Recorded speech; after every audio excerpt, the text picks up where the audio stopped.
প্রিয় ভিউয়ার্স, আন্তরিক শুভেচ্ছা জানিয়ে আজকে শুরু করছি।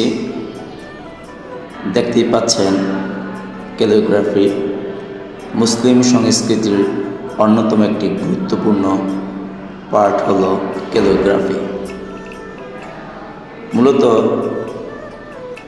শিক্ষার্থীরা তাদের চিন্তা, তাদের উপস্থাপন, কম্পোজিশন এবং রঙের বর্ণিল প্রয়োগ করে নিজেদের মতো করে এই ক্যালিগ্রাফিগুলো ওরা করেছে। সেই ক্যালিগ্রাফির এক একজনের যে দৃষ্টিভঙ্গি, এক একজনের চিন্তা, এক একজনের উপস্থাপন, সেগুলো আজকে আমরা দেখাবার চেষ্টা করছি। আশা করি ভিউয়ার্স, এই ভিডিওগুলো দেখে তোমাদের সত্যিই ভালো লাগবে যে স্কুল লাইফে পড়াশোনার পাশাপাশি যে আনন্দ নিয়ে কিছু করা যায় এবং সেটা যে তার জীবনে একটি গুরুত্বপূর্ণ আনন্দের উৎস হতে পারে, সেটাই আমরা এখানে দেখাবার চেষ্টা করছি। পবিত্র রোজার মাস, এই রোজার মাস উপলক্ষে শিক্ষার্থীদের এই ছবিগুলোকে আমি প্রদর্শন করছি। মূলত শিক্ষার্থীরা তাদের শিক্ষা কার্যক্রমে এই ক্যালিগ্রাফিগুলো করেছে, দলবদ্ধভাবে করেছে, এককভাবে করেছে।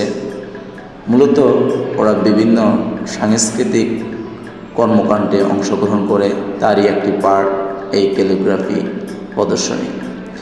আশা করি আমার শিক্ষার্থীদের এই উপস্থাপনগুলো, ওদের আঁকা ক্যালিগ্রাফিগুলো সকলেরই ভালো লাগছে।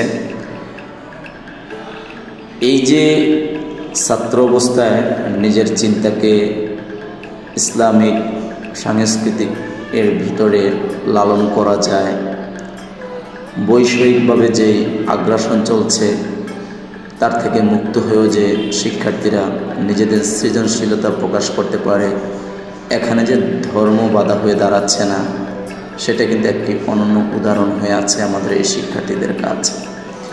আমরা এই শিল্প চর্চার ক্ষেত্রে আমাদের দেশে যেটা বারংবার বাধাগ্রস্ত হয়, সেটা হলো ধর্মীয় কিছু বিষয়াদি আছে, কিছু বিষয় নিয়ে ছবি আঁকার রেস্ট্রিকশন আছে। কিন্তু ছবি আঁকা যে একটি বিস্তৃত বিষয়, সেই বিষয়টি এখানে আমরা উপস্থাপন করছি। মূলত ধর্মীয়ভাবে হয়তো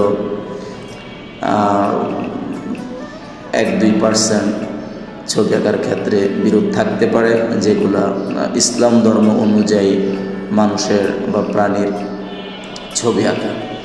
আদারওয়াইজ ছবি আঁকার সম্পর্কে কিন্তু আমাদের ওরকম কোনো বিধিনির্দেশ নাই, এবং ওয়ার্ল্ড ওয়াইড মুসলিম আর্ট সমাদৃত।